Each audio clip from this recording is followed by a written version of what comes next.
Ο φόβος ακυρώνει τη μνήμη και η γνώση χωρίς θάρρος δεν ωφελεί σε τίποτα, λέει ο Θουκυδίδης. Μείνετε μαζί μας για να δούμε πώς μπορούμε να διώξουμε τον φόβο μέσα από μια αγάπη θεϊκή που μας έγινε γνωστή.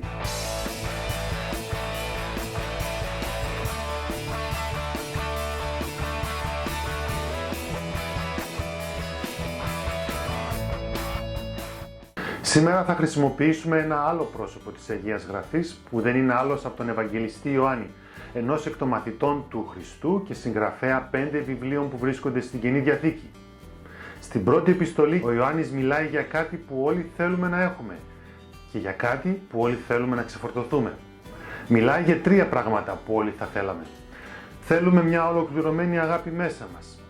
Θέλουμε θάρρος για τις δύσκολες ημέρες και θέλουμε να ζούμε στον κόσμο σαν νικητές, όπως έζησε ο Χριστός και όχι σαν losers.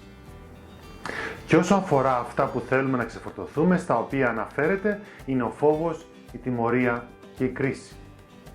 Παρακολουθώντας την επικαιρότητα από την πλευρά του θεολόγου, παρατηρώ πως όταν τα πράγματα γίνονται σκούρα, οι περισσότεροι αναζητούν μια ανώτερη από τον εαυτό τους δύναμη για να ζητήσουν βοήθεια.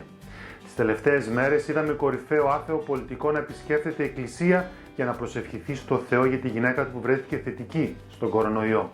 Βλέπετε, όλοι οι άνθρωποι θέλουμε να αποφύγουμε και να ξεφορτωθούμε τον φόβο και την κρίση. Ο μοναδικός τρόπος για να τα αποφύγουμε και να τα ξεφορτωθούμε είναι να απελευθερωθούμε μέσω μιας τέλειας αγάπης.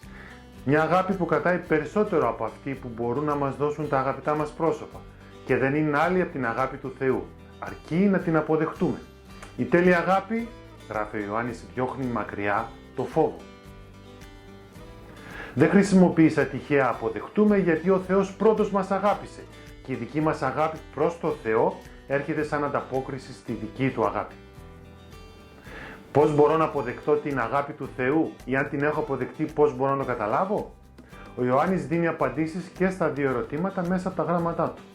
Μας λέει στην ίδια επιστολή: όποιος δέχεται τον Ιησού σαν Χριστό, αυτός είναι γεννημένος και αγαπημένος από τον Θεό.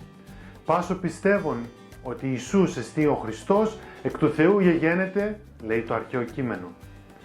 Όταν λέμε Χριστός σημαίνει χρησμένος, δηλαδή ο Ιησούς είναι ο χρησμένος Γιος του Θεού, που πεθαίνει για τις αμαρτίες όλων, ώστε αυτοί που θα αποδεχτούν αυτή τη θυσία να γίνουν αποδέκτες και αυτής της αγάπης.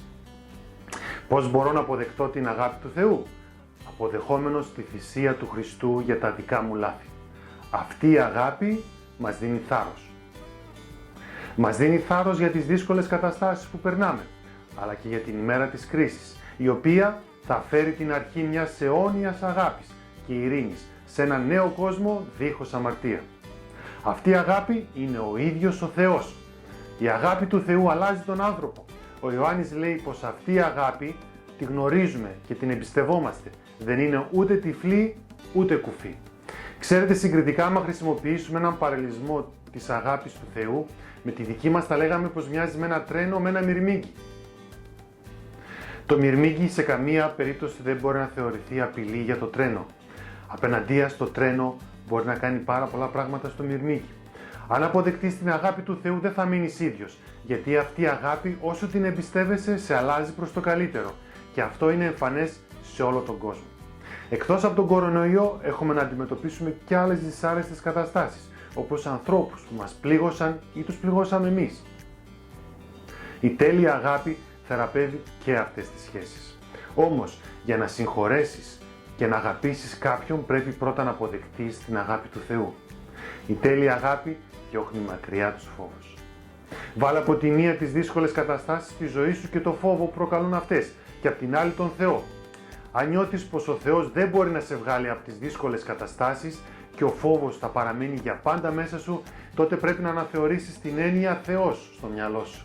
Γιατί αν ο Θεός δεν κυριαρχεί στα πάντα, τότε δεν είναι πραγματικά Θεός. Αν θες να αποδεχτείς την αγάπη του Θεού, ζήτα τη. Είναι αρκετή για όλους. Αυτή η τέλεια αγάπη διώχνει μακριά τους φόβους μας. Τα λέμε στο επόμενο επεισόδιο. Αν έχεις οποιαδήποτε απορία που δεν διευκρινίζεται από τη σελίδα μας kypseli.org ή θες να ακούσεις την άποψή μας που πηγάζει αποκλειστικά από την Αγία Γραφή πάνω σε οποιοδήποτε θέμα, στείλε μας ένα μήνυμα μέσα από οποιοδήποτε social media και θα χαρούμε να επικοινωνήσουμε μαζί σου. Τα λέμε την επόμενη φορά.